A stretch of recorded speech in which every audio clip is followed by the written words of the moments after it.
আসসালামু আলাইকুম প্রিয় দর্শক, আপনাদেরকে শুভেচ্ছা আমন্ত্রণ জানাচ্ছি চ্যানেল আই সংবাদে। আর এখনকার সংবাদে আপনাদের সাথে আছি আমি খায়রুল বাশার। বিস্তারিত সংবাদের শুরুতে জানিয়ে দিচ্ছি ফ্রেশ আটা ময়দা সুজি সংবাদ শিরোনামগুলো। চাঁদপুরে মেঘনায় জাহাজ থেকে 5 জনের মরদেহ উদ্ধার ও হাসপাতালে আরও 3 জনের মৃত্যু, ঘটনা তদন্তে আইন শৃঙ্খলা বাহিনী।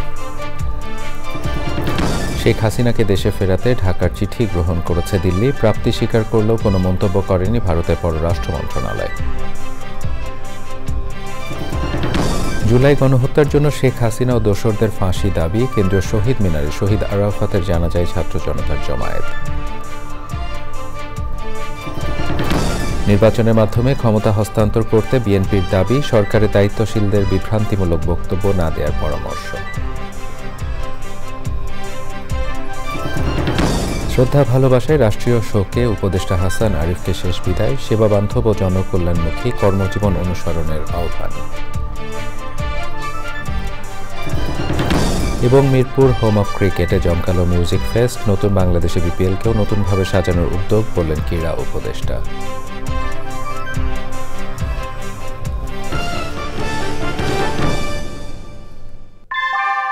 আমরা তৈরি করি বিশ্বমানের জার্মান প্রযুক্তির ভূমিকম্প সহনশীল থার্মেক্স রড, যা আপনার স্থাপনাকে নিরাপদ রাখে প্রজন্ম থেকে প্রজন্ম। সালাম স্টিল, মোস্ট ডিউরেবল স্টিল। প্রিয় দর্শক, এতক্ষণ সংবাদ শিরোনামগুলো জানাছিলাম। এখনকার সংবাদ আয়োজন একই সঙ্গে চ্যানেল আইয়ের ইউটিউব চ্যানেল এবং চ্যানেল আইয়ের ওটিটি প্ল্যাটফর্ম আইস্ক্রিনে লাইভ স্ট্রিমিং হচ্ছে। এবারে নিয়ে যাচ্ছি বিস্তারিত আয়োজনে। চাঁদপুরে মেঘনা নদীতে নোঙরে থাকা মালবাহী জাহাজে হত্যা করা হয়েছে 8 জনকে। এর মধ্যে জাহাজ থেকে 5 মরদেহ উদ্ধার করে কোস্টগার্ড, পরে হাসপাতালে মারা যান আরও 3 জন। পুলিশের প্রাথমিক ধারণা পূর্বশত্রুতার জের ধরে এই হত্যাকাণ্ড হতে পারে, তবে তদন্তে জানা যাবে আসল কারণ। নিহতদের পরিচয় নিশ্চিত ও ময়নাতদন্তের পর মরদেহগুলো হস্তান্তর করা হবে। চাঁদপুর প্রতিনিধি মোর্শেদ আলমের তথ্য ও ভিডিওচিত্রে রিয়াজ ইসলামের রিপোর্ট। রোববার ভোরে চট্টগ্রাম থেকে সার নিয়ে সিরাজগঞ্জের বাঘাবাড়ির উদ্দেশ্যে রওনা হয় জাহাজ এমভি আল বাখেরা। চাঁদপুরের হাইমচর উপজেলার মেঘনা নদীর ঈশানপালা খালের মুখে নোঙর করা ছিল জাহাজটি। এ সময় 999-এ ফোন করলে কোস্টগার্ড ও নৌপুলিশ ঘটনাস্থলে যায়। জাহাজ থেকে 5 জনের মরদেহ ও 3 জনকে মুমূর্ষ অবস্থায় উদ্ধার করে হাসপাতালে পাঠালে সেখানে 3 জনের মৃত্যু হয়। স্থানীয়রা জানান, মরদেহ ও আহত ব্যক্তিদের শরীরে ধারালো অস্ত্রের আঘাত ছিল। পুলিশের ধারণা, গতকাল দিবাগত রাতে দুর্বৃত্তরা এই ঘটনা ঘটিয়েছে। আপাত দৃষ্টিতে মনে হচ্ছে যে দেশীয় অস্ত্র দ্বারা এদেরকে আঘাত করে মারা হয়েছে এবং ভিন্ন ভিন্ন রুমে পাওয়া গেছে। কোনো মৃতদেহই আমরা একত্রে পাইনি, এখনও কোনো পরিচয় পাইনি। আমরা 2টি মোবাইল উদ্ধার করেছি এবং মোবাইলের সংশ্লিষ্টতা ধরে আমরা এই সম্পূর্ণ ঘটনা উদ্ঘাটন করতে সক্ষম হব। এমভি আল বাখেরা জাহাজে হত্যাকাণ্ড ও আহতদের ঘটনায় তদন্ত কমিটি করেছে শিল্প মন্ত্রণালয়। রিয়াজ ইসলাম, চ্যানেল আই। মানবতা বিরোধী অপরাধের অভিযোগে সাবেক প্রধানমন্ত্রী শেখ হাসিনাকে ফেরত পাঠাতে ভারতের কাছে চিঠি পাঠিয়েছে বাংলাদেশ। পররাষ্ট্র উপদেষ্টা মোহাম্মদ তাওহিদ হোসেন সাংবাদিকদের জানান, ভারত সরকারের কাছে কূটনৈতিক পত্র পাঠিয়েছে ঢাকা। বাংলাদেশে পাঠানো কূটনৈতিক চিঠি গ্রহণ করেছে ভারত। রিয়াজ ইসলামের রিপোর্ট। জুলাই আগস্টে গণহত্যার মামলায় 17 অক্টোবর শেখ হাসিনার বিরুদ্ধে গ্রেপ্তারি পরোয়ানা জারি করেন আন্তর্জাতিক অপরাধ ট্রাইব্যুনাল। এরপর তাকে দেশে ফেরাতে শুরু হয় নানা আইনি পদক্ষেপ। শেখ হাসিনাকে ফেরানো নিয়ে দুপুরে পররাষ্ট্র মন্ত্রণালয়ে সাংবাদিকদের সাথে কথা বলেন পররাষ্ট্র উপদেষ্টা মোহাম্মদ তৌহিদ হোসেন। সাংবাদিকদের প্রশ্নের জবাবে উপদেষ্টা জানান, শেখ হাসিনাকে দেশে ফেরাতে ভারতকে আনুষ্ঠানিকভাবে অনুরোধ করেছে ঢাকা।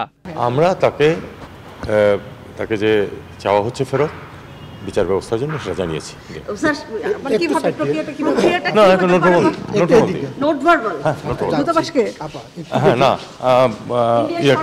ভারত সরকারকে।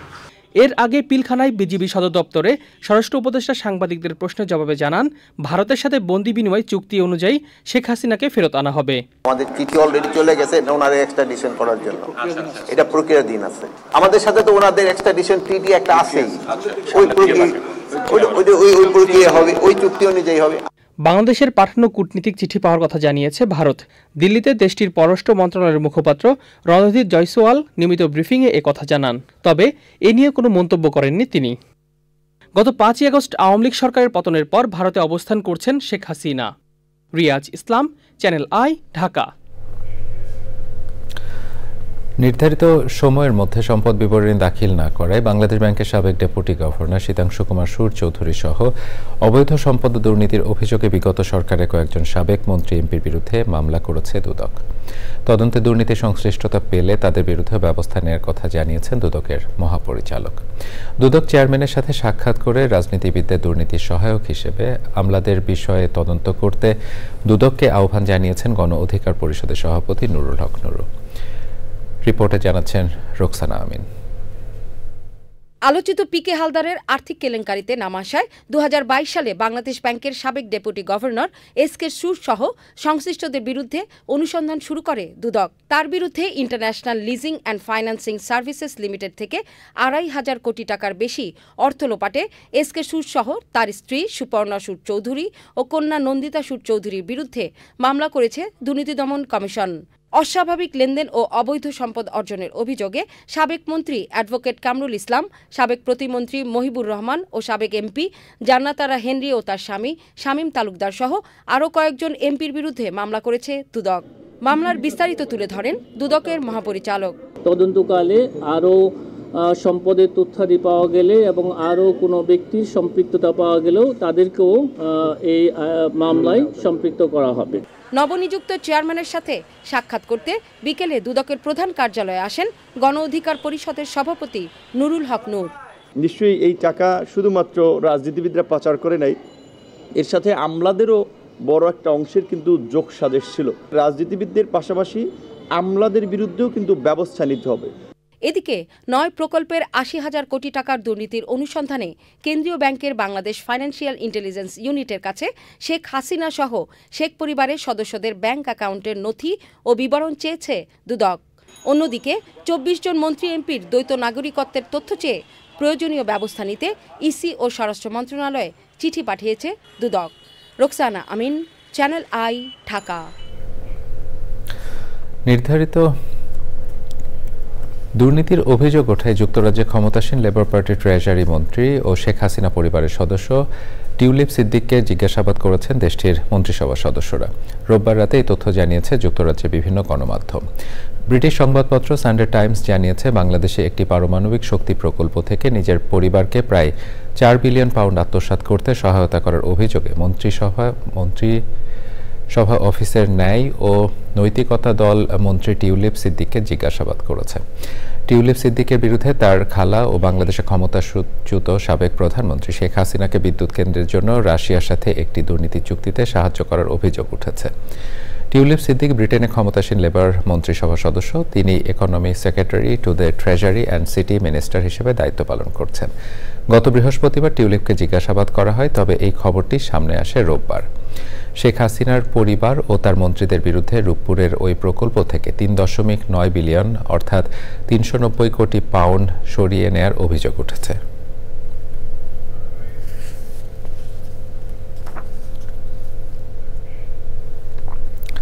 জাতীয় অর্থনৈতিক পরিষদের নির্বাহী কমিটি একনেকের সভায় 1,974 কোটি 30 লাখ টাকার 10টি প্রকল্পের অনুমোদন করা হয়েছে। এর মধ্যে সরকারি অর্থায়নে 1,642 কোটি 98 লাখ টাকা এবং সংস্থার নিজস্ব অর্থায়নে 331 কোটি 32 লাখ টাকা।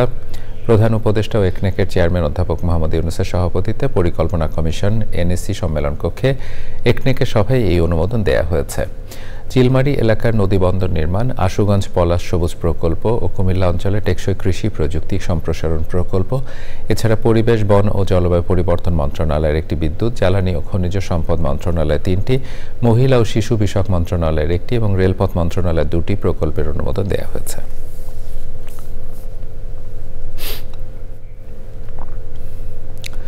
অন্তর্বর্তী সরকারের প্রধান উপদেষ্টা অধ্যাপক মোহাম্মদ ইউনূসের সঙ্গে বিদায়ী সাক্ষাৎ করেছেন বাংলাদেশে বিশ্বব্যাংকের কান্ট্রি ডিরেক্টর আব্দুল আলেক শেখ। সোমবার বিকেলে প্রধান উপদেষ্টা সরকারি বাসভবন রাষ্ট্রীয় অতিথি ভবন যমুনায় এই সাক্ষাৎ করেন তিনি। বাংলাদেশে দায়িত্ব পালন শেষে আব্দুল্লাহ শেখ জানুয়ারিতে অবসরে যাচ্ছেন। অবকাঠামো, জলবায়ু, শিক্ষা, স্বাস্থ্যসেবা এবং দারিদ্র্য বিমোচনে বিশ্বব্যাংক সমর্থিত প্রকল্পগুলোতে সহায়তার জন্য প্রধান উপদেষ্টা শেখকে ধন্যবাদ জানান। আব্দুল্লাহ শেখ প্রধান উপদেষ্টাকে বলেন, 3টি অর্থায়নে প্রায় $1.2 বিলিয়ন অনুমোদন করেছে বিশ্বব্যাংক। শেখ বাংলাদেশের অন্তর্বর্তী সরকারের সংস্কার উদ্যোগের জন্য বিশ্বব্যাংকের সহায়তার প্রতিশ্রুতিও দিয়েছেন। অনুষ্ঠানে প্রধান উপদেষ্টা বিশেষ দূত লুৎফি সিদ্দিকী, এসডিজি বিষয়ক সিনিয়র সচিব লামিয়া মোরশেদ ও ইআরডি সচিব মোহাম্মদ শাহরিয়ার কাদের সিদ্দিকী উপস্থিত ছিলেন। ছাত্র জনতার অভ্যুত্থান ঠেকাতে গণহত্যার জন্য শেখ হাসিনা ও তার দোসরদের ফাঁসি দাবি করেছেন গণমাধ্যম সম্পাদক ও বৈষম্য বিরোধী ছাত্র আন্দোলনের নেতারা।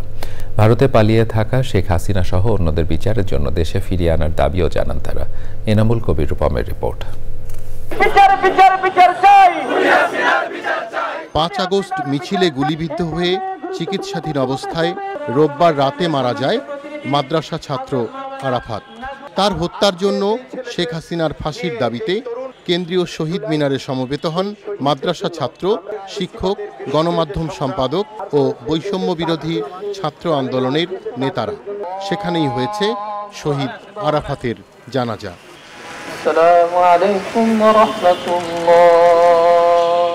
ফ্যাসিবাদ বিরোধী আন্দোলনের সময় গণহত্যার সব ঘটনার বিচার চান বক্তারা। এখনো দিল্লি থেকে ষড়যন্ত্র চলছে, আপনারা জানেন। এই ষড়যন্ত্র আমাদের ঐক্যবদ্ধভাবে মোকাবেলা করতে হবে। একটা খুনেরও না বিচার হয়ে যাবে না, বিচার হবে। বাংলাদেশ যতদিন আছে, বাংলাদেশের যত রকমের গভর্নমেন্ট আছে, এইটা হবে আমাদের টপ প্রায়োরিটি। এই বাংলার মাটিতে খুনি হাসিনা সহ যারা এই হত্যাকাণ্ডের সাথে জড়িত ছিল, এই নৃশংসতার সাথে জড়িত ছিল, তাদের জন্য বিচার নিশ্চিত করি। যারা ইন্ডিয়াতে আশ্রয় নিয়েছে তাদেরকে বলবো যে বিচারের সম্মুখীন হওয়ার জন্য মানসিকভাবে প্রস্তুতি নিন। শেখ হাসিনা বাংলাদেশে আসবে কেবলমাত্র বিচারের মুখোমুখি হওয়ার জন্য, ফাঁসির কাস্টে ঝোলার জন্য। পরে গণ অভ্যুত্থানের সময় আহতদের নেতৃত্বে মিছিল শহীদ মিনার থেকে রাজু ভাস্কর্যে এসে শেষ হয়। এনামুল কবির রূপম, চ্যানেল আই, ঢাকা। বিএনপি নির্বাচনের মাধ্যমে জনগণের ক্ষমতা প্রতিষ্ঠা করতে চায় মন্তব্য করে মির্জা ফখরুল ইসলাম আলমগীর বলেছেন, ভোটের অধিকার আদায়ে প্রয়োজনে 5ই আগস্টের মতো আবারও রাস্তায় নামতে হবে। ঠাকুরগাঁও জনসভায় তিনি বলেন, বিএনপি লড়াই করেছে বলেই ছাত্ররা ফ্যাসিবাদের পতন ঘটাতে পেরেছে। এ সময় রাষ্ট্রের দায়িত্বশীল ব্যক্তিদের বিভ্রান্তিকর বক্তব্য দেয়া থেকে বিরত থাকারও আহ্বান জানান তিনি। আক্তার হোসেনের রিপোর্ট। ঠাকুরগাঁওয়ের শিবগঞ্জ ডিগ্রি কলেজ মাঠে জনসভায় মির্জা ফখরুল ইসলাম আলমগীর বলেছেন, দেশের জনগণ গণতন্ত্রের জন্য দীর্ঘকাল লড়াই করেছে। নেতাকর্মীদের ত্যাগ ও লড়াইয়ের ধারাবাহিকতায় ফ্যাসিবাদের পতন হয়েছে। বিএনপির ত্যাগ নির্যাতন এড়িয়ে যাওয়ার সুযোগ নেই। ভোট দিয়েছো, ভোট দিতে পারছো? গত 15 বছর ভোট দিছো, ভোট হয়েছে, কিন্তু 3 বার ভোট হয়েছে। আমাদের আওয়ামী লীগের ভাইরা তারা ভোটটা দিয়েছে, বলে দিয়েছে তোরা আসিবার দরকার নাই, বুঝিয়ে দিন। দেশের চলমান রাজনৈতিক পরিস্থিতিতে নির্বাচন নিয়ে সমমনা দলগুলোর সঙ্গে সংলাপ করছে বিএনপি। বিকেলে রাজধানীর গুলশান কার্যালয়ে এনডিএম ও গণ অধিকার পরিষদের সঙ্গে বৈঠক করে দলের স্থায়ী কমিটির সদস্য আমির খসরু মাহমুদ চৌধুরী বলেছেন, বিএনপির মূল লক্ষ্য ভোটের মাধ্যমে জনগণের অধিকার ফিরিয়ে দেওয়া। মূলত সংস্কার হতে হবে আপনার সংসদে, এবং সংস্কার হতে হবে জনগণের আস্থা নিয়ে, জনগণের সমর্থন নিয়ে, জনগণের ম্যান্ডেট নিয়ে সংসদে হতে হবে। তো সুতরাং আমরা মনে করি এখন কি সংস্কার ওনারা নির্বাচনের আগে করতে পারবে সেটা দেখার বিষয়। সকালে রাজধানীর নয়াপল্টনে বিএনপির চেয়ারপারসন বেগম খালেদা জিয়ার সুস্থতা কামনায় দোয়া মাহফিল করে জাতীয়তাবাদী মুক্তিযোদ্ধা দল। Akhtar Hossain, channel I, Dhaka. Jatiya party chairman GM কাদের বলেছেন, কাউকে বাদ দিয়ে সহজে জয়লাভ করা নির্বাচন জনগণের কাছে গ্রহণযোগ্য হবে না। বলেন, দেশে বিএনপি আওয়ামী লীগের ভোটার বেশি থাকায় তাদের কাউকে বাদ দিয়ে নির্বাচন করলে তা অন্তর্ভুক্তিমূলক হবে না এবং জনগণের মতামতের সঠিক প্রতিফলন ঘটবে না। রাতে রংপুরে বাসভবনে সাংবাদিকদের তিনি এসব কথা বলেন। জিএম কাদের বলেন, জাতীয় পার্টি নানা বাধার সম্মুখীন হচ্ছে। তিনি আওয়ামী লীগের পরিণতি থেকে শিক্ষা নেওয়ার আহ্বান জানান। এ সময় ছিলেন জাতীয় পার্টি প্রেসিডিয়াম সদস্য এস এম ইয়াসির আহমেদ, ভাইস চেয়ারম্যান আব্দুর রাজ্জাক ও অন্যরা।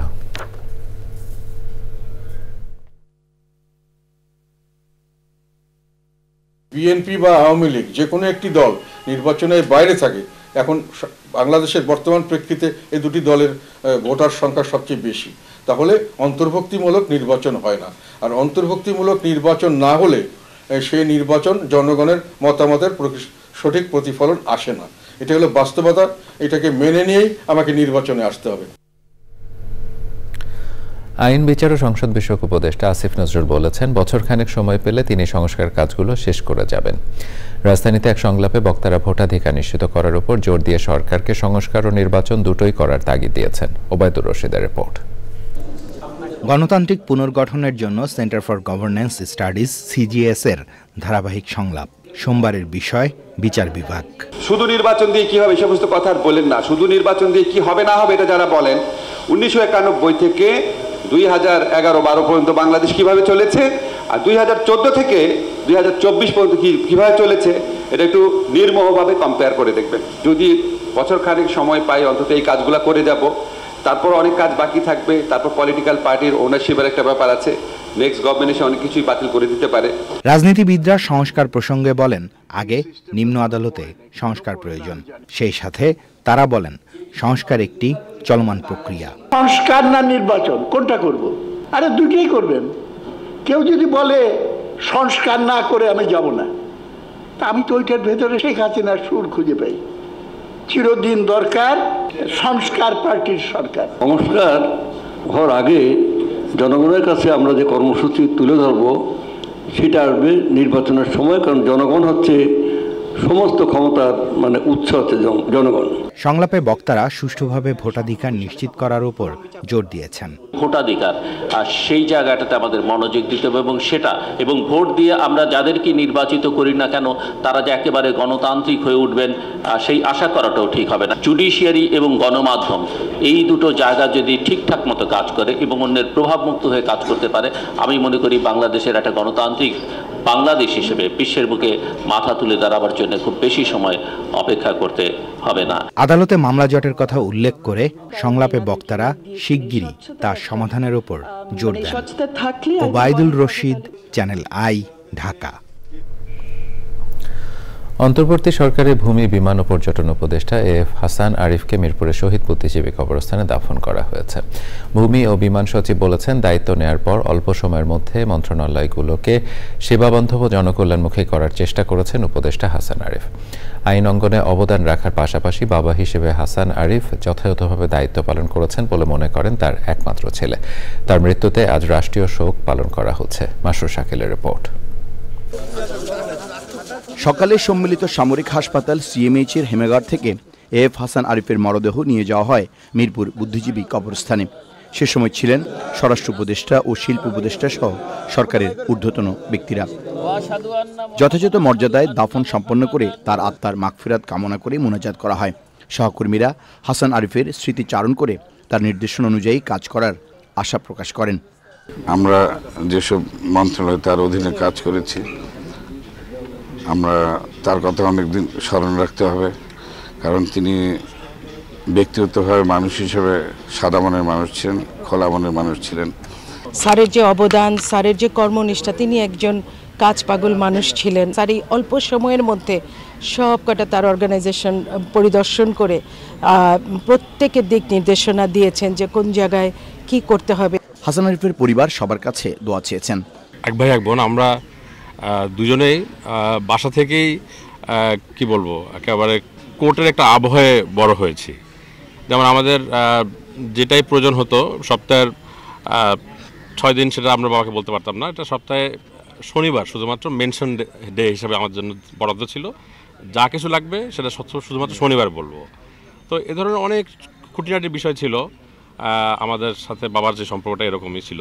উপদেষ্টা হাসান আরিফের মৃত্যুতে একদিনের রাষ্ট্রীয় শোক হিসেবে সরকারি বেসরকারি সহ সব প্রতিষ্ঠানে জাতীয় পতাকা অর্ধনমিত রাখা হয়েছে। মাসুর শাকিল, চ্যানেল আই, ঢাকা। জলবায়ু সংকট মোকাবেলায় নীতি নির্ধারণী পর্যায়ে কার্যকর উদ্যোগ ও গণমাধ্যমের যথাযথ ভূমিকার বিকল্প নেই। রাজধানীতে গ্লোবাল ক্লাইমেট মিডিয়া নেটওয়ার্ক আয়োজিত COP29-এর প্রতিশ্রুতি বিষয়ক প্যানেল আলোচনায় উঠে আসে বাংলাদেশ সহ ঝুঁকিপূর্ণ দেশগুলোর পরিস্থিতি উন্নয়নে পরিবেশ বান্ধব প্রযুক্তি ও জীবনাচারে বাধ্যবাধকতা। মোশাহিদ রনির রিপোর্ট। সম্প্রতি আজারবাইজানের বাকুতে পর্দা নেমেছে জাতিসংঘ আন্তর্জাতিক জলবায়ু সম্মেলনের 29তম আসরের। জীবাশ্ম জ্বালানি বন্ধে পূর্বে গৃহীত প্রতিশ্রুতি বাস্তবায়নে কার্যকর কোনো উদ্যোগ না থাকলেও এসেছে নানা ঘোষণা ও প্রতিশ্রুতি।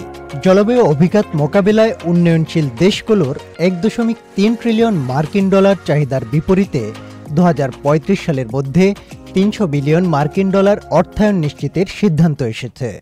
লক্ষ্যমাত্রা পূরণে প্রভাবশালী দেশগুলোর উদাসীনতা যেমন রয়েছে, তেমনি অর্থ ছাড়েও নেই প্রত্যাশিত অগ্রগতি। পরিস্থিতি উন্নয়নে পরিবেশকর্মী, বিশেষজ্ঞ ও সাংবাদিকদের আলোচনা। গ্লোবাল ক্লাইমেট মিডিয়া নেটওয়ার্কের আয়োজনে উঠে আসে জলবায়ু অভিঘাতের প্রান্তিক থেকে আন্তর্জাতিক সংকটের বিরূপ চিত্র ও উত্তরণের রূপরেখা। পরিবেশ প্রতিবেশ রক্ষার কার্যক্রমে গতি আনতে সার্বিক সচেতনতা, সমন্বিত উদ্যোগ ও গণমাধ্যমের ইতিবাচক ভূমিকায় জোর দেন পরিবেশবিদরা। এই সাউথ এশিয়াতে একটা strong and vibrant civil society রয়েছে, এটা আমাদের একটা স্ট্রেংথ, যার একটা প্রমাণ হচ্ছে আজকে এখানে। আমাদের শুধু সিএসওরা নয়, আমাদের জার্নালিস্টরাও যে অ্যাক্টিভিজম এবং সিএসওদের রোল প্লে করে, এটার প্রমাণ হচ্ছে আজকের মিটিং। ঢাকা যে এত বায়ু দূষণের যে শিকার বা বায়ু দূষণ যে বিশ্বে যে সবচেয়ে বেশি বায়ু দূষণ ঢাকাতে হচ্ছে, এইটা কি উন্নত দেশের কারণে হচ্ছে? এটা তো আমাদের কারণে হচ্ছে, আমরা নিজেরা করছি। কিন্তু এটা নিয়ে তো রাষ্ট্রের পলিসি মেকারদের কোনো ধরনের আমরা কোনো নাড়াচাড়া দেখি না। তারা বললো যে আমরা ট্রিপল করছে অর্থ, মানে 100 বিলিয়নের জায়গায় 300 বিলিয়ন ডলার, কিন্তু যদি আমরা ক্ষয়ক্ষতির পরিমাণ দেখি তাহলে সেটা মাত্র 6% তহবিল তারা প্রতিশ্রুতি দিয়েছে। তো 300 বিলিয়ন ডলার যদি সব পুরাটাও দিয়ে দেওয়া হয় এবং সেটা অনুদান হিসেবেও দেওয়া হয়, তাহলে 87 বিলিয়ন ডলার, প্রায় 100 বিলিয়ন ডলার এলডিসি কান্ট্রিগুলি লোন নিতে বাধ্য হবে। বিপর্যস্ত বাস্তুতন্ত্র পুনরুদ্ধার ও নিরাপদ ধরিত্রী বিনির্মাণে কপের সুফল পেতে নীতি নির্ধারণী পর্যায়ে কার্যকর পদক্ষেপে গুরুত্বারোপ করেন পরিবেশ সাংবাদিকরা। যদি আমি কয়লা, সোলার সব মিলিয়ে হিসাব করি, সেটা 26,000 সামথিং। এখান থেকে মাত্র 1000 মেগাওয়াট সোলারে, আর বাকি অধিকাংশ হচ্ছে কয়লায়। আমি আমার নিজের দেশে যা উৎপাদন করার করব, তবে আপনাকে নিজেকে ক্যাপাসিটি বাড়াইতে হবে। বাংলাদেশে থেকেও কিভাবে আমরা এই নেগোশিয়েটরদের সাথে যোগাযোগটা তৈরি করতে পারি বা তাদেরকে আমাদের এই ওয়ার্কশপগুলোতে যুক্ত করতে পারি, সেই জায়গাটা আপনারা তৈরি করবেন, এই প্রত্যাশা থাকলো। এই ইনভেস্টিগেটিভ জার্নালিজমটা আসলে এখন খুবই কম দেখা যায়। প্রতি বছরই তো আমরা কপ কভার করি, কভার করে আমরা দেশে ফিরে আসি। আসলে দেশে ফিরে আসলে আমরা কি করছি, যে আমরা কি ওটা কি ফলো আপ রাখতে পারছি, বা আমাদের নেগোশিয়েটর যারা যাচ্ছেন, যারা কাজ করছেন, কাজ করার পরে তারা আসলে কি করছেন, তারা কতটুকু অগ্রগতি কি তাদের, মানে তারা কি আমাদেরকে জানাতে পারছেন, বা আমরা কি জানার চেষ্টা করছি বা করতে পারছি? কাজ করার একটা জায়গা আছে এই জায়গাগুলোতে। জলবায়ু যুদ্ধে গতি আনতে এবার অর্থায়নে বেসরকারি খাতকে যুক্ত করার ঘোষণা এসেছে COP29-এ। চূড়ান্ত সিদ্ধান্ত না হওয়ায় এখন পর্যন্ত বিভিন্ন টেবিল আর ফোরামেই ঝুলছে মানব সভ্যতার ভবিষ্যৎ। Moshahid Rony, channel I, Dhaka. পরিবেশ, বন ও জলবায়ু পরিবর্তন বিষয়ক উপদেষ্টা সৈয়দা রিজওয়ানা হাসান বলেছেন, জলবায়ু পরিবর্তন মোকাবেলায় অর্থনৈতিক মডেল পুনর্বিবেচনা জরুরি। ইউনিভার্সিটি অফ এশিয়া প্যাসিফিকের COP29 expectation, reality and lessons for the future শীর্ষক কর্মসূচিতে তিনি বলেন, পরিবেশ বিপর্যয় রোধ করে জনগোষ্ঠীকে বাঁচাতে সক্ষমতা বাড়াতে হবে। উন্নয়নের মডেল পরিবর্তন, বাজেট বৃদ্ধি সহ জলবায়ুর অভিঘাত মোকাবেলায় তরুণদের কার্যকর অংশগ্রহণ নিশ্চিত করতে হবে বলে মন্তব্য করেন পরিবেশ উপদেষ্টা।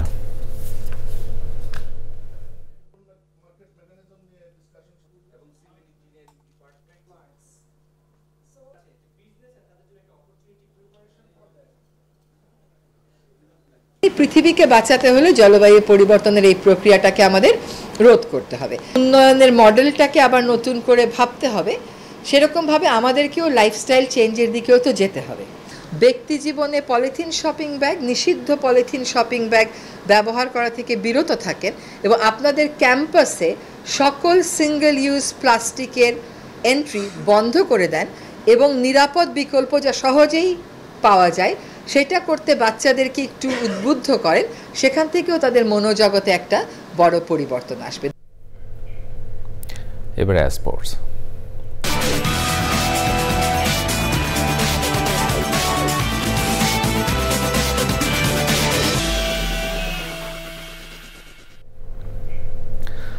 বাংলাদেশ প্রিমিয়ার লিগ বিপিএলে একাদশ আসরে মাঠের লড়াই শুরু হতে আরও এক সপ্তাহ বাকি, তবে তার আগে শুরু হয়ে গেছে বিপিএলের আমেজ। মিরপুর শেরেবাংলা ক্রিকেট স্টেডিয়ামে অনুষ্ঠিত হয়েছে বিপিএলের মিউজিক ফেস্ট।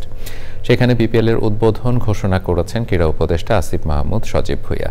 অনুষ্ঠানে উপদেষ্টা আসিফ বলেন, সবাই নতুন বাংলাদেশ গড়ার স্বপ্ন দেখছে। সেই নতুন বাংলাদেশের অংশ হিসেবে দেশের প্রতিটি সেক্টরে সংস্কারের উদ্যোগ নেওয়া হয়েছে। তারই অংশ হিসেবে বিপিএলটাকেও নতুন করে সাজানোর এই উদ্যোগ।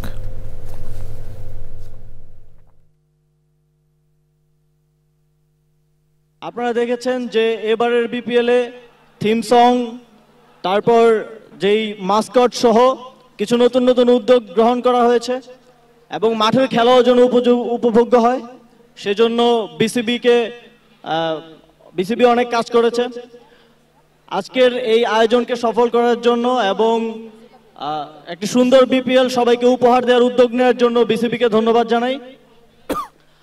এবং আপনারা জানেন আমাদের এই উদ্যোগের সাথে আমাদের মাননীয় প্রধান উপদেষ্টা নিজেও সরাসরি যুক্ত ছিলেন। সর্বোপরি আশা করি এবারের বিপিএল নতুন বাংলাদেশের একটি নতুন বিপিএল হিসেবে সবার নিকট উপভোগ্য হবে।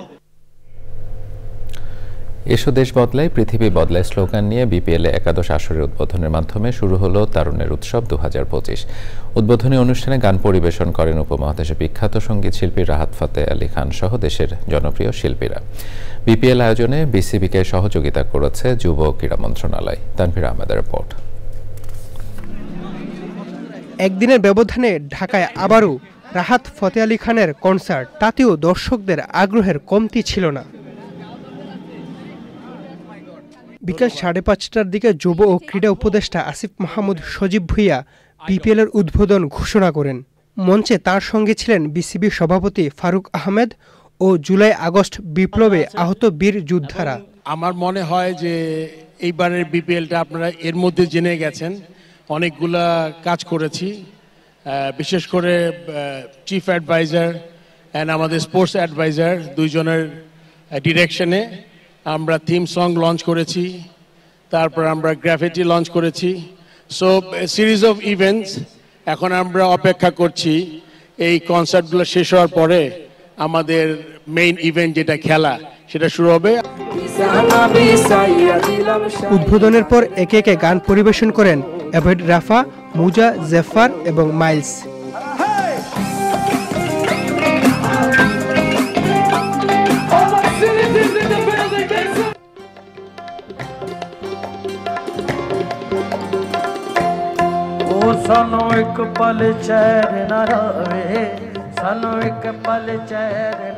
রাত 9টার দিকে মঞ্চে ওঠেন কনসার্টের মূল আকর্ষণ রাহাত ফতেহ আলী খান।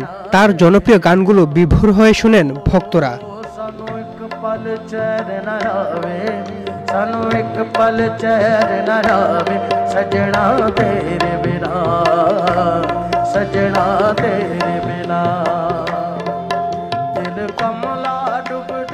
বিপিএল উপলক্ষে আরও 2টি কনসার্টের আয়োজন করা হয়েছে। 25শে ডিসেম্বর চট্টগ্রামের এম.এ. আজিজ স্টেডিয়ামে এবং 27শে ডিসেম্বর সিলেট জেলা স্টেডিয়ামে হবে কনসার্ট।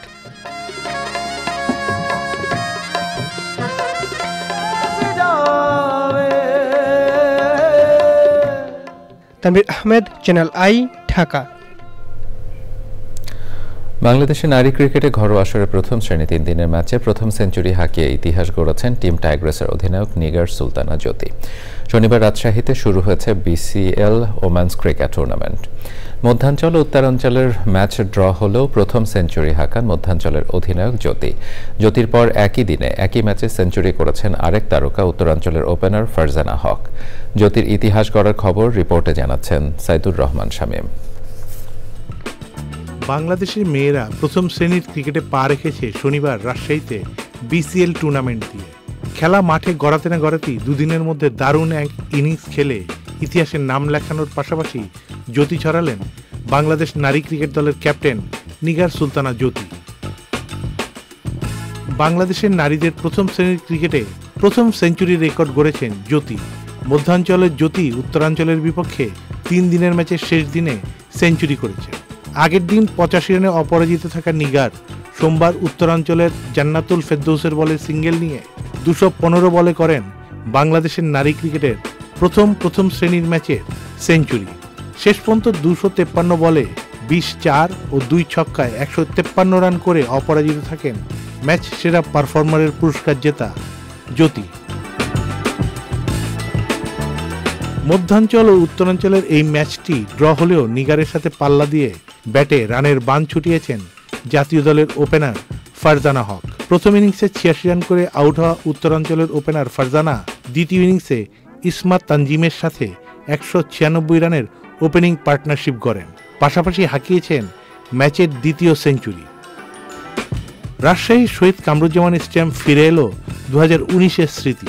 সেদিন নেপালের পোখারায় এসএ গেমস নারী ক্রিকেটে মালদ্বীপের বিপক্ষে সেঞ্চুরি করেন নিগার সুলতানা ও ফারজানা হক। সেটাই ছিল আন্তর্জাতিক ক্রিকেটে বাংলাদেশের মেয়েদের প্রথম সেঞ্চুরির পরপর দুটি ঘটনা। সেদিনও প্রথম হয়েছিলেন নিগার, 2 ওভার পরই সেঞ্চুরি পেয়ে দ্বিতীয় হন ফারজানা।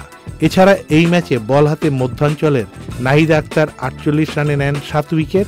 উত্তরাঞ্চলের জান্নাতুল ফেরদৌস সুমনা 113 রান খরচায় পেয়েছেন 6 উইকেট।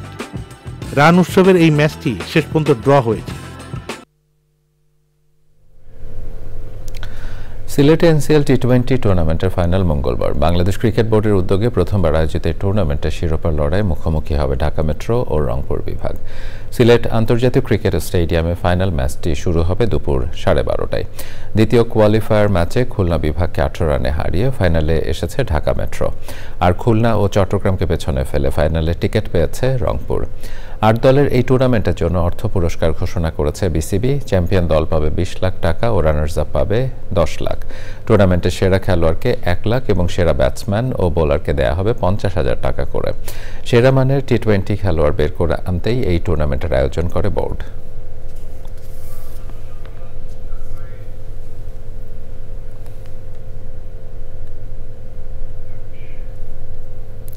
এবারে অন্যান্য সংবাদ। বিসিএস স্বাস্থ্য ক্যাডারকে ক্যাডার বহির্ভূত রেখে জনপ্রশাসন সংস্কার কমিশনের সুপারিশ প্রত্যাখ্যান করে সংবাদ সম্মেলন করেছে বিসিএস স্বাস্থ্য ক্যাডার অ্যাসোসিয়েশন। সোমবার বিকেলে জাতীয় প্রেস ক্লাবে অ্যাসোসিয়েশনের প্রতিনিধিরা স্বাস্থ্য মন্ত্রণালয়ের সপর্যায়ে নীতি নির্ধারণী পদে স্বাস্থ্য ক্যাডার কর্মকর্তাদের পদায়ন করার দাবি জানান। একই সাথে উপসচিব পুলে উন্মুক্ত পরীক্ষার মাধ্যমে নিয়োগ প্রদান করারও দাবি জানানো হয়। তা না হলে ভবিষ্যতে কঠোর কর্মসূচি দেওয়ার হুঁশিয়ারি দেন চিকিৎসক প্রতিনিধিরা। সংবাদ সম্মেলনে বক্তব্য রাখেন বিসিএস হেলথ ক্যাডার অ্যাসোসিয়েশনের কেন্দ্রীয় কমিটির আহ্বায়ক মোহাম্মদ নেয়ামত হোসেন, কেন্দ্রীয় কমিটির সদস্য সচিব উম্মে তানিয়া নাসরিন ও অন্যরা। প্রিয় দর্শক, সংবাদের এই পর্যায়ে নিচ্ছে একটি বিরতি, আর বিরতির পরে দেখবেন যুদ্ধবিরতির আলোচনার মধ্যেও গাজায় ইসরায়েলি হামলা অব্যাহত। ইয়েমেনের সানায় মার্কিন হামলার জবাবে তেল আবিবে হুতিদের পাল্টা আক্রমণ। প্রিয় দর্শক, আবার আমন্ত্রণ জানাচ্ছি চ্যানেল আই সংবাদে। ব্র্যাক বিশ্ববিদ্যালয়ের স্থাপত্য বিভাগের আর্কউইকের অংশ হিসেবে Yasmeen Lari zero carbon bamboo building winter school কর্মশালা হয়েছে। এতে শিক্ষার্থীরা বাঁশের তৈরি ঘর উপস্থাপন করেন।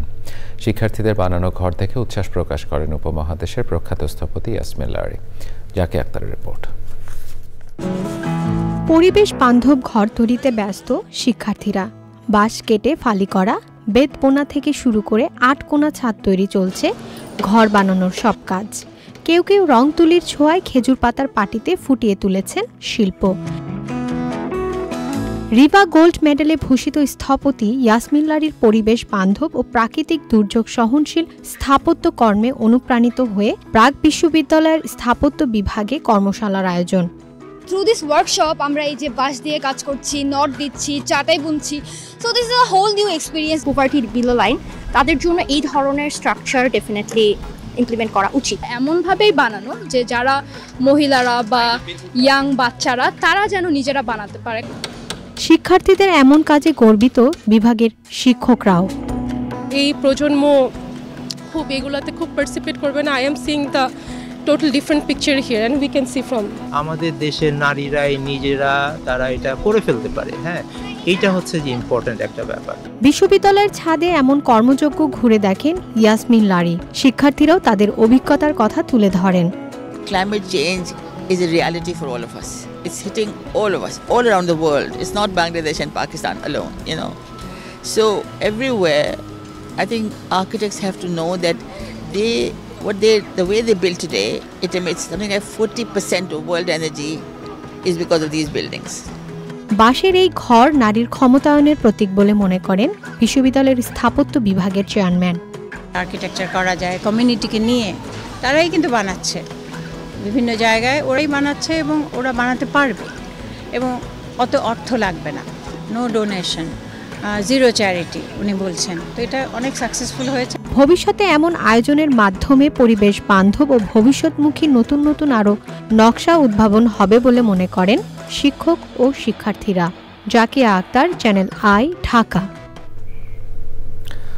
বাগেরহাটের চিতলমারীতে অনুষ্ঠিত হয়েছে ৩৬তম বার্ষিক মহোৎসব মাতুয়া মহাসম্মেলন, যেখানে অংশ নেন হাজারো ভক্ত ও দর্শনার্থীরা। বাগেরহাট প্রতিনিধি মাহফুজুর রহমান মাহফুজ ও এম পলাশ শরীফের ভিডিও চিত্রে মিথিলা নাজরিনের রিপোর্ট।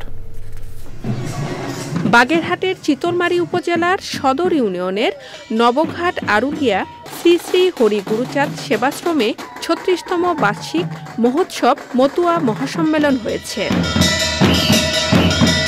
সেবাশ্রমের উদ্যোগে রোববার মধ্যরাতে অধিবাসের মাধ্যমে শুরু হয় এবং সোমবার মন্দির প্রাঙ্গণে এ মহোৎসব ও মতুয়া মহাসম্মেলন অনুষ্ঠিত হয়। এবছর আশ্রমে আমরা উপস্থিত হয়েছি, ভক্তরা অনেক, আমরা আনন্দিত। আজকের এই অনুষ্ঠানে অংশগ্রহণ করে আমরা সকলে ধন্য হয়েছি, আমরা গর্ব অনুভব করছি। এ অনুষ্ঠানে দেশের বিভিন্ন এলাকা থেকে হাজার হাজার মতুয়া ভক্ত দর্শনার্থী অংশগ্রহণ করেন। প্রতি বছর এখানে অনেক সুন্দর অনুষ্ঠান হয়, আমরা এখানে এসে অংশগ্রহণ করি। আমরা প্রতি বছর এই মহাসমাবেশ, এই মতুয়া সম্মেলন আমরা এখানে অনুষ্ঠিত করি, এই শ্রী শ্রী নরেন্দ্র বাড়ি, আপনারা আসবেন। নবঘাট আরুলিয়ায় শ্রী শ্রী হরি গুরুচাঁদ সেবাশ্রমের সেবক শ্রীমত নরেশ গোসাই, বাংলাদেশ মতুয়া মহাসংঘের কার্যকরী সভাপতি ও মহাসচিব সহ সংশ্লিষ্টরা অংশ নেন। Mithila Nazneen, channel I. এবারে নিটল টাটা আন্তর্জাতিক সংবাদ।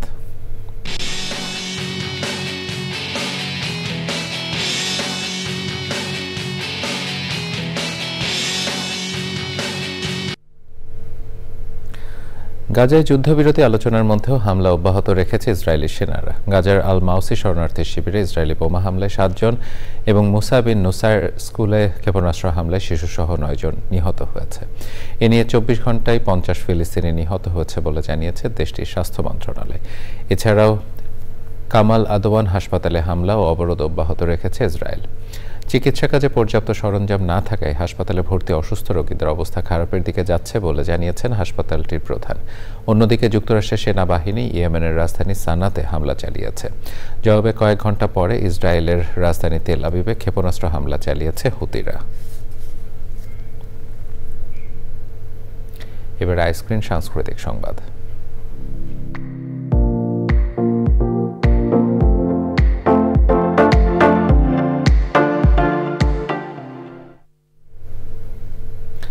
বিনোদনের দুনিয়া আইস্ক্রিনে প্রদর্শিত হচ্ছে জনপ্রিয় সব মঞ্চনাটক। এরই ধারাবাহিকতায় আইস্ক্রিনে চলছে মঞ্চনাটক টিনের তলোয়ার। ব্রিটিশ শাসনামল নিয়ে গড়ে উঠেছে নাটকটির গল্প, যেটি পরিবেশন করেছে প্রাঙ্গণে মোড় নাট্যদল। নাটকটি নির্দেশনা দিয়েছেন অনন্ত হীরা। আইস্ক্রিন সাবস্ক্রাইব করে নাটকটি উপভোগ করতে পারবেন দর্শকরা।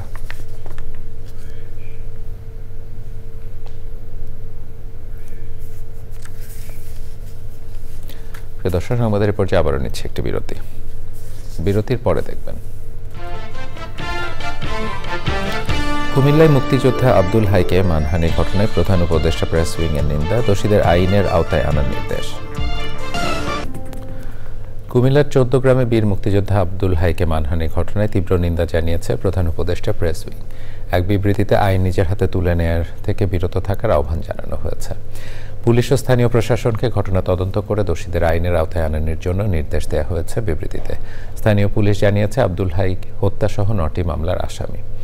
মুক্তিযোদ্ধা আব্দুল হাই কানুকে অবমাননার ঘটনা সামাজিক যোগাযোগ মাধ্যমে ছড়িয়ে পড়ায় নিন্দার ঝড় উঠেছে। মুক্তিযোদ্ধা আব্দুল হাই কানু উপজেলা কৃষক লীগের সভাপতি ছিলেন। তাবলিগ জামাতে সাতপন্থী নেতা মুয়াজ বিন নূরের নিঃশর্ত মুক্তি সহ ১০ দফা দাবি জানিয়েছে তাবলিগ জামাত বাংলাদেশের উলামায়ে কেরাম। সোমবার ঢাকা রিপোর্টার্স ইউনিটির সাগররুনি মিলনায়তনে সংবাদ সম্মেলনে এসব দাবি করেন সাদপন্থী পক্ষের মাওলানা শফিক বিন নাইম। সংবাদ সম্মেলনে তিনি বলেন, মামলা ছাড়াই সাথীদের গ্রেপ্তার, বিভিন্ন মসজিদে সাথীদের নামাজ ও ইবাদত করতে বাধা দেওয়া হচ্ছে। সাদ কন্দলভির অনুসারীদের নামে মিথ্যা মামলা প্রত্যাহার, মুফতি মোয়াজ বিন নূরকে দ্রুত নিঃশর্ত মুক্তি, সারা দেশের মসজিদ ভিত্তিক তাবলীগের কাজকে সমান অধিকারের ভিত্তিতে পরিচালনার পরিবেশ তৈরি সহ 10 দফা তুলে ধরেন। সংবাদ সম্মেলনে ঢাকা বিশ্ববিদ্যালয়ের মনোবিজ্ঞান বিভাগের সাবেক অধ্যাপক মঞ্জুরুল হক, মাওলানা মাসুদুল হক ও অন্যরা উপস্থিত ছিলেন। আগামীতে ডিম, দুধ, মাংসের চাহিদা পূরণে পোল্ট্রি বিষয়ক আধুনিক জ্ঞান ও প্রযুক্তি সম্মেলন ঘটাতে হবে। 18 থেকে 19 ফেব্রুয়ারি রাজধানীর রেডিসন ব্লু ঢাকা ওয়াটার গার্ডেনে হবে আন্তর্জাতিক পোল্ট্রি সেমিনার এবং 20 থেকে 22 ফেব্রুয়ারি পূর্বাঞ্চলে বাংলাদেশ চায়না ফ্রেন্ডশিপ এক্সিবিশন সেন্টারে হবে 13তম আন্তর্জাতিক পোল্ট্রি শো। রাজধানীতে গণমাধ্যমের প্রতিনিধিদের সাথে মতবিনিময় সভায় এসব তথ্য জানানো হয়।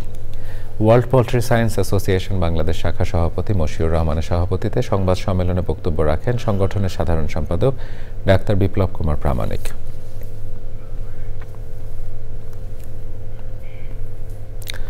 বাংলাদেশে মোট মৃত্যুর 1/5 বেশির জন্য দায়ী তামাকের ব্যবহার। মারাত্মক ক্ষতিকারক তামাক পণ্য বিক্রি থেকে সরকার যে রাজস্ব পায় তার চেয়ে তামাক ব্যবহারজনিত স্বাস্থ্যগত অর্থনৈতিক ক্ষতি অনেকখানি বেশি। রাজধানীতে সামরিক জাদুঘরে সেমিনার হলে বেসরকারি গবেষণা উন্নয়ন সংস্থা উন্নয়ন সমন্বয়ের আয়োজনে সিগারেটে কার্যকর করারূপ শীর্ষক সেমিনারে একথা বলেন আলোচকরা। আলোচনায় এনবিআর প্রতিনিধি, অর্থনীতিবিদ, তামাক বিরোধী গবেষক, বিভিন্ন নাগরিক সংগঠনের প্রতিনিধি এবং বিশ্ববিদ্যালয়ের শিক্ষার্থীরা অংশ নেন।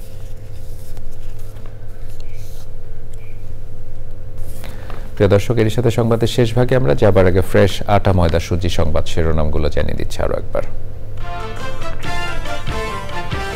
চাঁদপুরে মেঘনায় জাহাজ থেকে 5 জনের মরদেহ উদ্ধার ও হাসপাতালে আরও 3 জনের মৃত্যু, ঘটনা তদন্তে আইন শৃঙ্খলা বাহিনী।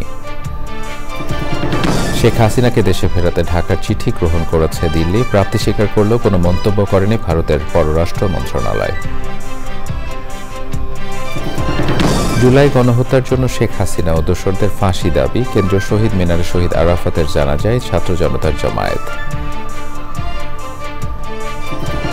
নির্বাচনের মাধ্যমে ক্ষমতা হস্তান্তর করতে বিএনপির দাবি, সরকারের দায়িত্বশীলদের বিভ্রান্তিমূলক বক্তব্য না দেওয়ার পরামর্শ।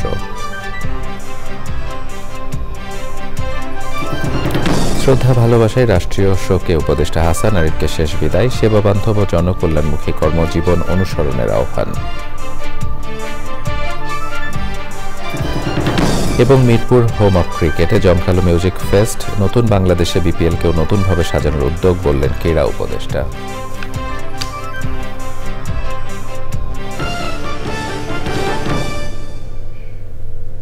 প্রিয় দর্শক, এতক্ষণ চ্যানেলের সংবাদের সাথে থাকবার জন্য সকলকে ধন্যবাদ জানিয়ে বিদায় নিচ্ছি। শুভেচ্ছা।